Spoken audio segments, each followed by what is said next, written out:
ભાવનગર જિલ્લાના તળાજા તાલુકાના અલંગના દરિયા કિનારે હાઈ ટાઈડના કારણે શિપ બ્રેકિંગ ઉદ્યોગ વિકસિત થયો છે। 3.5 દાયકા દરમિયાન અનેક ચઢાવ ઉતાર આવ્યા છે। જો કે હવે જિલ્લાની કરોડરજ્જુ સમાન કોઈ ઉદ્યોગ હોય તો તે છે શિપ બ્રેકિંગ ઉદ્યોગ। છેલ્લા ઘણા વર્ષોથી શિપ બ્રેકિંગ વ્યવસાયને કારણે ભાવનગર જિલ્લાનું આર્થિક ચક્ર ફરતું રહ્યું છે, પરંતુ જહાજ ભાંગવાનો આ ઉદ્યોગ હાલ ખુદ ભાંગી ગયો હોય તેવું લાગે છે। જે અલંગમાં પ્રતિ માસ સરેરાશ 35 જહાજની આવક થતી હતી, તેની જગ્યાએ હાલ માત્ર 10 થી 15 જહાજો અલંગની અંતિમ સફરે આવી રહ્યા છે, જેના કારણે અલંગમાં નાનો ધંધો કરતા વેપારીઓની હાલત ખૂબ જ કફોડી બની છે। પહેલા પોઝિશન સારી હતી કે રોજની એક એવરેજમાં 300-350 એક વર્ષમાં જહાજ લાગતા।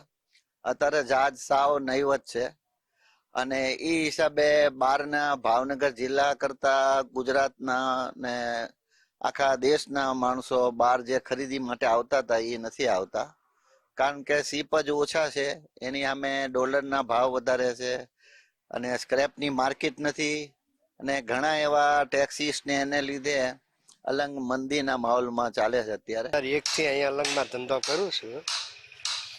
મારા 25 વર્ષની અંદર આ ત્રીજી મંદી છે। આની પહેલા 2 મંદી આવી ગઈ। 2001માં હું આવ્યો ત્યારે મંદી જ હતી, ત્યારે 1 કે 2 શિપ જ લાગતા। પછી 2008માં આવી ત્યારે કોઈ નામ પૂરતું શિપ લાગતું દર મહિને, પણ એ 6 મહિના કે વર્ષ દિવસ। અત્યારની આ મંદી છે, શિપ થોડા લાગે છે 5-6, પણ એ કોઈ પૂરતા નથી। એક તરફ શિપ બ્રેકિંગમાં હરીફ ગણાતા બાંગ્લાદેશ અને પાકિસ્તાનના શિપ બ્રેકરો આંતરરાષ્ટ્રીય બજારમાંથી મોંઘા ભાવે જહાજ ખરીદીને અલંગને પડકાર આપી રહ્યા છે, જેની સામે ભારતમાં ડોમેસ્ટિક સ્ટીલના ભાવ નીચા હોવાથી અહીંયા જહાજો ખૂબ ઓછા આવી રહ્યા છે, જેના કારણે અલંગનો શિપ બ્રેકિંગ ઉદ્યોગ મંદીમાં સપડાઈ રહ્યો છે। 2010માં આપણે સાહેબ ચાલુ કર્યું હતું।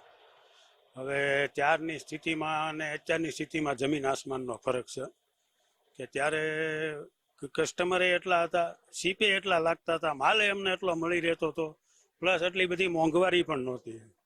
અત્યારે પ્લોટના ભાડા, લેબર એક તો શિપ ઘટી જવાથી લેબરે ઘટી ગયા છે, કારણ કે માણસોને મજૂરી ન મળે એટલે ગમે ત્યાં આડાવડું નીકળી તો જવું જ પડે, એટલે મજૂરી હવે જે લેબર ઓછા છે એટલે મજૂરી વધી ગઈ, ડબલ થઈ ગઈ।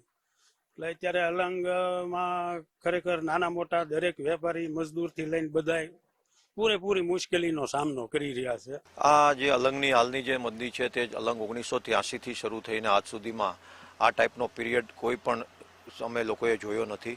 સૌથી ખરાબ સમયમાંથી હાલના તબક્કે આ ઉદ્યોગ પ્રસાર થઈ રહ્યો છે।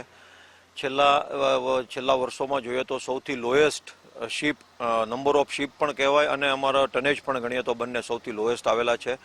એક સમયે અલંગની અંદર 350 થી 400 શિપ એટલે કે રોજનું એક શિપ અહીંયા બીચ થતું હતું, એના સ્થાને હાલના તબક્કે મહિનામાં 4 થી 5 શિપ, ઘણીવાર 7-8 શિપ આવી રહ્યા છે।